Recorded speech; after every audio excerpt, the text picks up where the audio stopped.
تو جو دہشت گرد تنظیمیں ہیں اور جو پاکستان کے دشمن عناصر ہیں وہ اس کا فائدہ اٹھانا چاہیں گے. اس کے لیے یہ ہمارا فرض ہے کہ ان کو سیکیورٹی پرووائڈ کرنا، اور خدا نخواستہ اگر ضرورت پڑی کہ پاکستان آرمی کو آرٹیکل 245 کے تحت حکومت بلاتی ہے، حکومت کا حق ہے، تو فوج کو اگر ضرورت پڑی حالات کو قابو کرنے میں تو وہ ضرور حکومت کی مدد کرے گی. عمران خان کو لانے میں آپ کے ادارے کا کوئی رول تھا، اس پہ ذرا تبصرہ کر دیجیے گا. اس پہ سیر حاصل بحث پھر کبھی ہو سکتی ہے.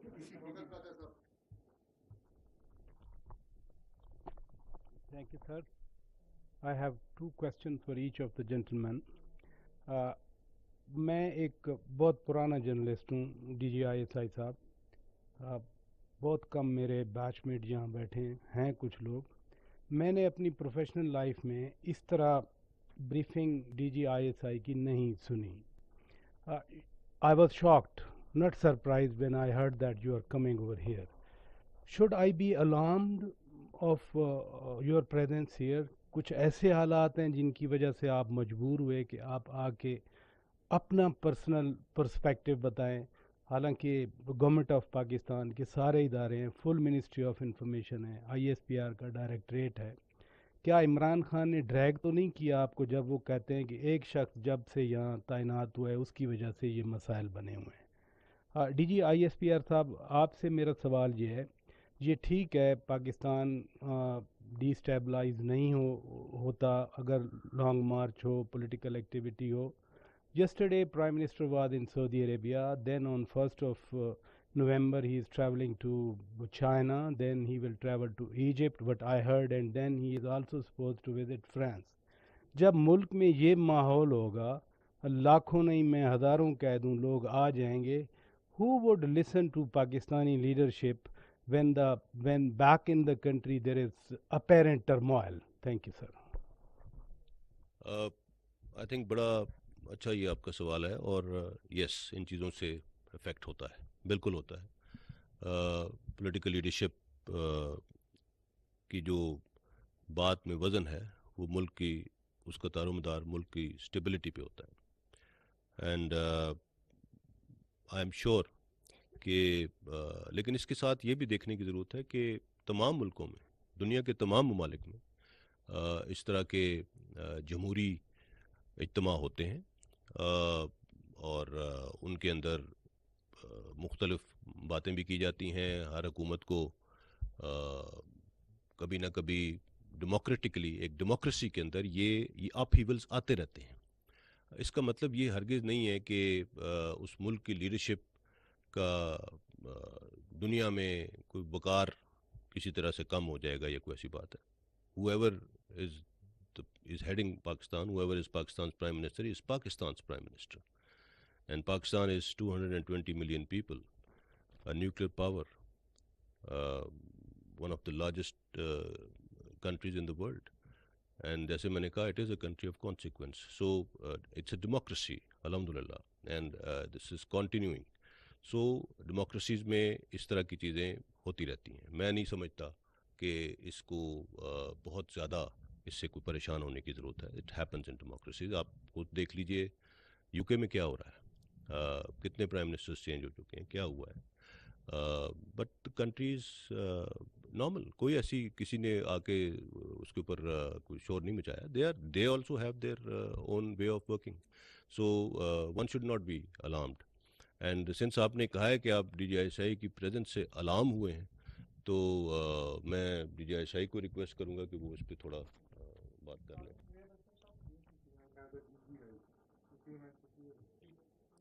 دیکھیے، ایجنسی کو بہت خوشی ہے کہ حکومت وقت اور DGI جب بھی ضرورت پڑتی ہے وہ اس کی ترجمانی کرتے ہیں. اس لیے آپ کو حیران اور پریشان ہونے کی ضرورت نہیں ہے مجھے دیکھ کے. ہم ان کی ترجمانی سے مطمئن اور خوش ہیں. لیکن میں نے یہ ضرورت محسوس کی کہ ایجنسی کے کچھ معاملات، کچھ معلومات، کچھ پوشیدہ اور پیچیدہ معاملات ہیں جو ہر بندے کو معلوم نہیں ہوتے. وہ اگر میری جگہ کوئی اور کہے گا تو وہ غالباً احسن اقدام نہیں ہے. اس کو کہنے کی ذمہ داری میں اٹھانا چاہتا ہوں. میں نہیں چاہتا ہوں کہ جو معلومات ان کے پاس نہیں ہیں